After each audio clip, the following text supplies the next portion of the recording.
जय श्री कृष्ण। गीता अध्याय 1 श्लोक 8।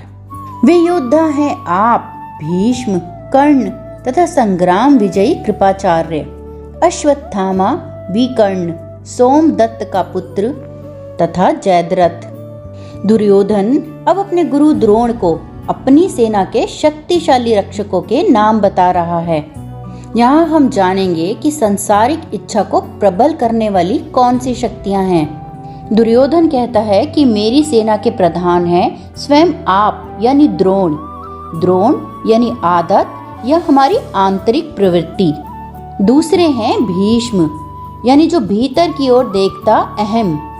फिर आते हैं कर्ण यानी आसक्ति, कृपाचार्य यानी व्यक्तिगत अविद्या, अश्वत्थामा यानी छिपी हुई वासना, विकर्ण यानी विकर्षण की शक्ति, सोमदत्त का पुत्र अर्थात जो कर्म या सांसारिक कार्य का प्रतीक है, और जयद्रथ यानी शारीरिक आसक्ति। राजा दुर्योधन यानी सांसारिक इच्छा विवेक की विरोधी सेनाओं की विस्मयकारी शक्ति का भयभीत होकर निरीक्षण करके अब अपने तथा अपने गुरु द्रोण यानी आदत के संत्रस्त मन को सांत्वना देने के लिए अपनी सेना, उन इंद्रिय सैनिक तथा सेनापति जो उसकी रक्षा करने के लिए तैनात हुए हैं, उन सब की शक्ति बताता है। पतंजलि के योग सूत्र में पतंजलि कहते हैं कि प्रभु यानी ईश्वर कष्टों से, आदतों से या इच्छाओं से अप्रभावित रहते हैं। उनके योग सूत्र 2.3 में क्लेश अथवा कष्टों को पंचविध कहकर परिभाषित किया गया है।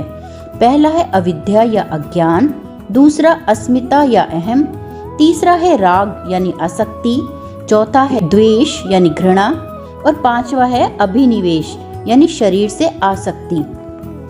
क्योंकि ईश्वर इस सृष्टि में निहित इन 8 अपूर्णताओं से मुक्त हैं, इसी प्रकार उस योगी को भी जो ईश्वर के साथ एकात्म पाना चाहता है, अपनी सफलता के लिए उसे इन विघ्नों से मुक्त होना होगा। दुर्योधन द्वारा जो उसके योद्धाओं का वर्णन है, उनमें प्रथम है कृपाचार्य। कृपाचार्य यानी वैयक्तिक भ्रम या अविद्या। इनका संस्कृत मूल अर्थ है कल्पना करना, यानी मनुष्य में अविद्या यानी भ्रम का होना। अविद्या 5 क्लेशों में प्रथम है। भ्रम मनुष्य के भीतर अज्ञान है जो उसकी अनुभूति को आच्छादित करके उसे सत्य की एक मिथ्या धारणा प्रदान करता है।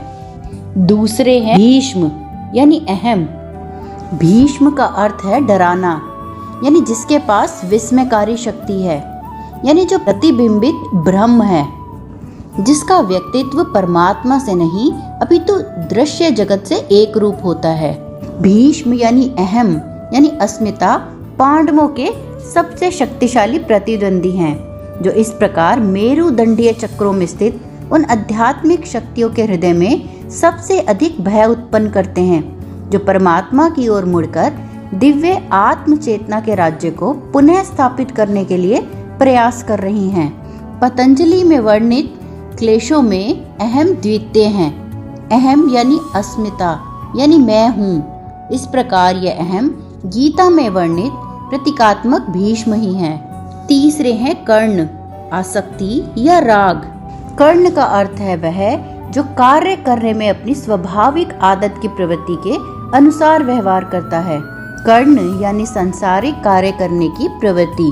पतंजलि योग सूत्र के अनुसार कर्ण यानी क्लेश यानी राग तीसरा क्लेश है, यानी राग वह आसक्ति है जो सुख पर केंद्रित रहती है।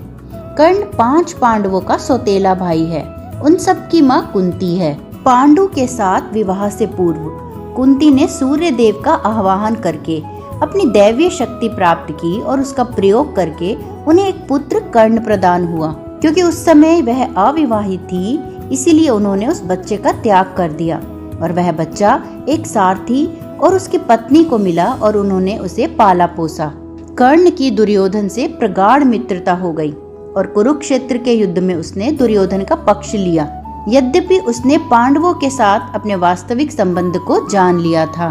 कर्ण यह अनुभव करता है कि दुर्योधन यानी सांसारिक इच्छा के प्रति उसकी मित्रता के प्रति निष्ठावान होना ही उसका कर्तव्य है, इस प्रकार राग अर्थात कर्ण भ्रमित मनुष्य में वह तत्व है जो उसे ऐसा कार्य ढूंढने को विवश करता है जिसके प्रति वह आसक्त है, क्योंकि वह कार्य उसे सुख प्रदान करता है और वह इस कार्य को अपना कर्तव्य घोषित करके उचित ठहराता है। इसीलिए वे पांडवों के विरुद्ध दुर्योधन का साथ देता है। चौथा है विकर्ण यानी घृणा, द्वेष।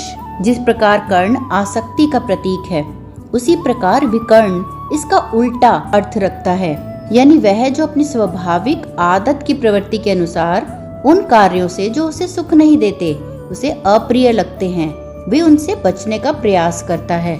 यानी जो जीवन में कष्ट लाता है उससे उसे घृणा है, द्वेष है। मनुष्य का अज्ञान यानी अविद्या उसकी उचित और अनुचित यानी अच्छे और बुरे भाव को विकृत कर देती है और उसमें प्रिय और अप्रिय यानी राग और द्वेष रूपी दो विरोधियों शक्ति की रचना करती है। राग वह है जो प्रिय लगता है वह उससे आसक्त हो जाता है और वही करता है, और द्वेष वह है जो अप्रिय है वह उससे घृणा करता है और उससे बचता है। राग यानी कर्ण और द्वेष यानी विकर्ण। पांचवा है जैदरथ यानी शरीर से आसक्ति की प्रवृत्ति यानी अभिनिवेश। जैत का अर्थ है जीतना और रथ का अर्थ है गाड़ी यानी शरीर, यानी जैदरथ शारीरिक आसक्ति का प्रतीक है। यह पातंजलि सूत्र में वर्णित पांचवा क्लेश अभिनिवेश है। अभिनिवेश यानी वह दृढ़ आसक्ति जो जीवन के लिए शारीरिक लगाव के फलस्वरूप बुद्धिमानों में भी लगी रहती है और जो पिछले जन्मों में मृत्यु के बार बार अनुभवों की सूक्ष्म स्मृति के कारण स्वयं का विस्तार करती है। छठा है सोमदत्त के पुत्र अर्थात भूरी श्रवा यानी भौतिक कार्य या कर्म। भूरी अर्थात बार बार, श्रवा अर्थात प्रवाह यानी वह प्रवाह जो पुनः पुनः अदृश्य होता है और उसे प्रत्यक्ष रूप में प्रस्थापित करना आवश्यक है जिससे निरंतरता बनी रहे। यानी भूरी श्रवा कर्म का प्रतीक है। यहाँ कर्म का अर्थ है भौतिक कार्य, वह जो स्वार्थ की इच्छा से प्रेरित होकर करते हैं। सातवें है द्रोण। इस श्लोक में भगवान यानी इन्हें आप कहा गया है। आदत अथवा संस्कार यानी आंतरिक प्रवृत्ति, और आदतें और संस्कार मनुष्य की आंतरिक प्रवृत्ति होती हैं और वे अच्छी भी हो सकती हैं और बुरी भी। आठवें है अश्वत्थामा यानी सुप्त इच्छा या आशय। अश्व यानी परिरक्षित अथवा संचित क्रिया तथा थामा यानी रहना यानी एक विशेष स्थिति में बने रहना, यानी वह जो संग्रह होता है तथा अपरिवर्तित रहता है और मृत्यु के साथ नष्ट नहीं होता, और वह है इच्छा, मनुष्य की सुप्त इच्छा यानी मनुष्य की सुप्त इच्छा जो उसके मन में दबी रहती है, और संसारिक इच्छा यानी दुर्योधन के बार बार जगाने से उसके साथ आ खड़ी होती है। सुप्त इच्छा बीज के रूप में रहती है और अनेक इच्छाओं को उत्पन्न करती है। महाभारत के युद्ध के अंत में जब पांडवों ने कौरवों को हरा दिया, हम पाते हैं कि अश्वत्थामा बच गया है, परंतु वह शक्तिहीन हो गया है और मित्रों के बिना जगत में सदा के लिए अकेले घूमने के लिए नियत है। जब योगी दिव्य आत्म चेतना में अपरिवर्तनीय रूप से स्थापित होकर मोक्ष प्राप्त कर लेता है तो उसकी इच्छाएं भ्रम की इच्छा विहीन इच्छाओं की भांति होती हैं, जिनमें आत्मा को बांधने की कोई विजय शक्ति अथवा क्षमता नहीं होती।